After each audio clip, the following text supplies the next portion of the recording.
কমলতি ঘাট, নলছিড়া ঘাট এবং চেয়ারম্যান ঘাটে আমাদের মা বোনদেরকে আমাদের সন্তানদের সামনে হাঁটু পানিতে নেমে তারপরে পিছলা সিঁড়িতে উঠে ৩-৪ বার একজন আরেকজনের গায়ে পড়ে ট্রলারে উঠতে হয়েছে।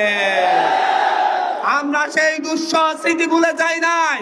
গাজা উপত্যকার যুদ্ধাবস্থার গাজা উপত্যকার মতো আমার দ্বীপের মানুষজনকে অসুস্থ হলে এক হাতে স্যালাইন আর এক হাতে রোগীকে কোলে নিয়ে পিছলা খাইতে খাইতে ট্রলারে উঠার সেই ইতিহাস আমরা ভুলে যাই না।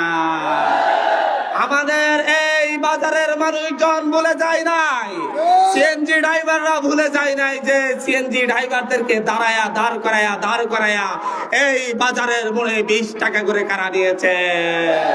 হোন্ডা ড্রাইভাররা ভুলে যায় নাই তাদের কাছ থেকে কারা চাঁদাবাজি করেছে। আমাদের প্রবাসী ভাইরা ভুলে যায় নাই এক ব্যাগ পার করতে 4 বার তাদেরকে চাঁদা দিতে হয়েছে।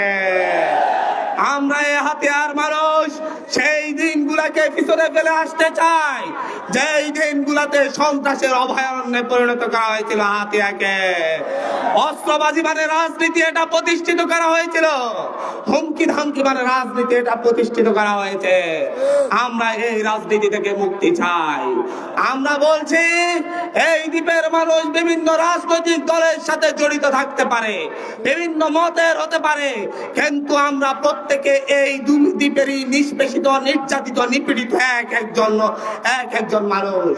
আমাদের প্রত্যেককে নিপীড়ন করা হয়েছে, আমাদের প্রত্যেককে নিষ্পেষণ করা হয়েছে, আমাদের প্রত্যেকের উপর অত্যাচার করা হয়েছে। আমরা সেই স্মৃতি ভুলে যাই নাই। আমাদের বাবার সামনে, মায়ের সামনে টেবিলে পড়তে বসা একটা বাচ্চা শিশুকে হত্যা করা হয়েছিল।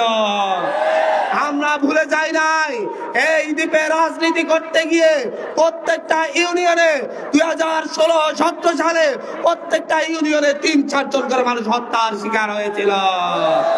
আমরা সেই সন্ত্রাসের রাজনীতি থেকে মুক্তি চাই।